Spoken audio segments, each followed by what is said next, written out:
Phrasal verbs are commonly found in recipes, instructions, and anything related to cooking.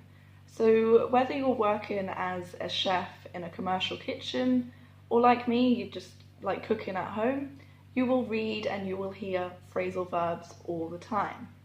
They confuse most people because you need to think what word goes with what. So that's why in today's video I'm going to talk about 5 confusing phrasal verbs related to cooking. If you still don't understand the difference between boil down and boil over, cut up and cut off, then keep on watching. I will explain all.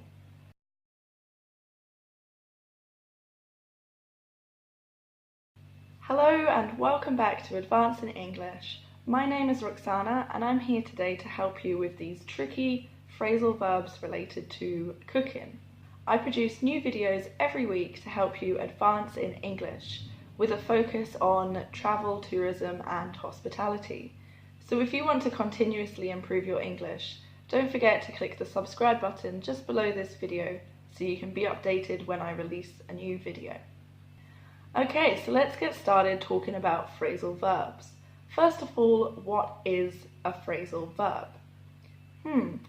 Well, a phrasal verb is a sort of expression that consists of a verb and another element, such as a preposition or an adverb. Sometimes it's even a combination of both. Because a phrasal verb contains a verb, it follows the normal rules of grammar. It can be conjugated in the same way as a verb.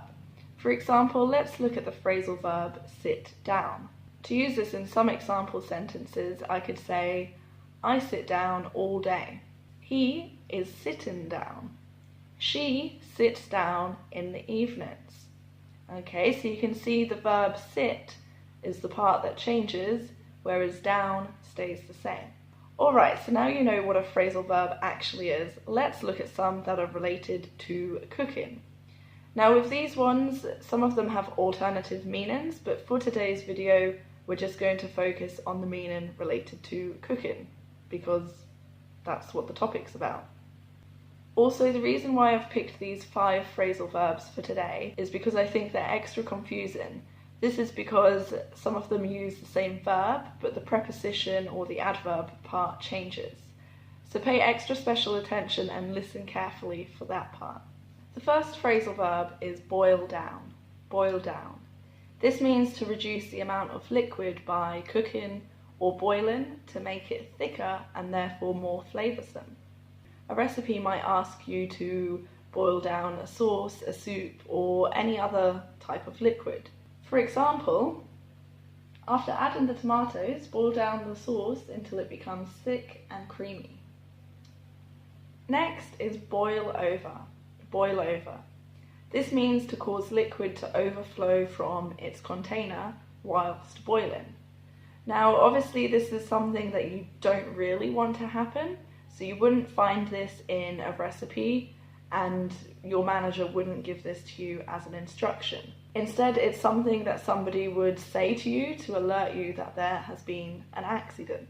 For example, watch out, your pasta is boiling over.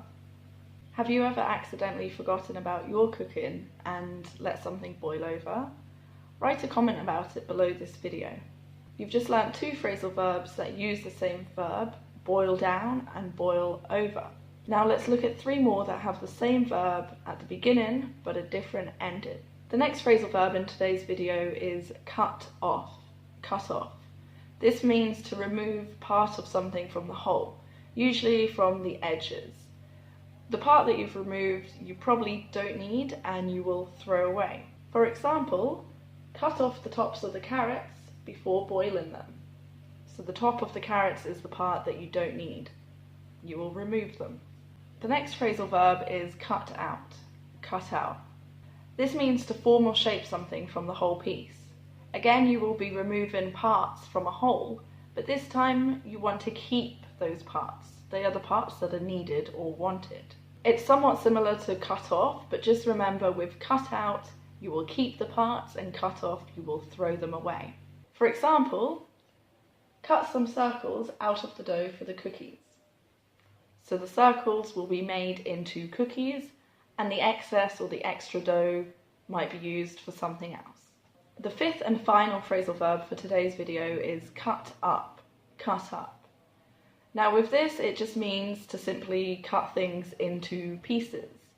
With this, you will be keeping all of the pieces. It's not important if they are big or small pieces. We do have additional vocabulary to describe that. But just the phrasal verb cut up by itself could be used for a potato or a pie. For example, cut up the potato into 4 equal pieces. Alright, so there we go. That's the 5 phrasal verbs related to cooking. If you want to improve your English immediately, why don't you try using these phrasal verbs in a sentence? Just write a comment below this video, and remember, I'm always here to help you. So that's all for today. Thank you for watching, and I will see you next time. Bye for now. Also, don't forget to subscribe to my YouTube channel and watch some of my previous videos so that you can continuously improve and advance in English.